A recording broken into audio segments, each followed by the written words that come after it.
তাহাজ্জুদ থেকে গাফেল হই, জিকির আজকারের স্বাদ হারিয়ে ফেলি, দুনিয়া ও পার্থিবতায় মত্ত হয়ে পড়ি এবং অন্তর থেকে মুছে ফেলি। কিছুদিন আগে সেই অসহায় বান্দার স্মৃতি হৃদয়ে আসে না, প্রকৃত আল্লাহর প্রীতি আসে না। একবার ভেবে দেখুন কিংবা নিজেকে জিজ্ঞাসা করুন, আসলে কোন মানুষটা রহমতের মধ্যে আছে? যে লোকটি অতি অসহায়, বিপদগ্রস্ত, দীনহীন, আর সে নিরুপায় হয়ে আল্লাহকে ডাকছে, আল্লাহর নৈকট্য অর্জনের চেষ্টায় মরিয়া হয়ে আছে। সে তাহাজ্জুদে আল্লাহকে পাওয়ার চেষ্টা করছে, জিকিরে আল্লাহ তাআলার পবিত্র নামের স্বাদ আস্বাদন করছে, অন্তরে কেবল আল্লাহকেই ধারণ করছে। এই অবস্থায় যদি সে মৃত্যুবরণ করে কিংবা তার এই অবস্থা যদি আরো দীর্ঘ হতে থাকে, তবে কি তার বিপদই বেশি দীর্ঘ হলো নাকি রহমত? অপরদিকে আমার অর্থ, টাকা পয়সা, বিত্ত বৈভব, সুখ স্বাচ্ছন্দ্য, সামাজিক প্রতিপত্তি সবকিছুই বেড়ে চলেছে।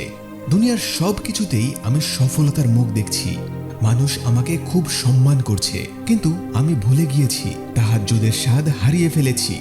আমি গোপন প্রকাশ্য বহু গুনাহে লিপ্ত, আমি নিজেকে নিয়ে গর্বিত, আমি তেমন অসহায় বোধ করছি না, ফলে আমার মুনাজাতেও সেই আবেগ আসে না। আমার ইবাদতগুলো হয়ে গেছে কেমন প্রাণহীন, কৃত্রিম কিংবা দায় সারা। একটু ভেবে বলুন তো, আমি কি রহমতের মধ্যে আছি নাকি ইতোমধ্যে গজবে নিপতিত হয়ে গেছি?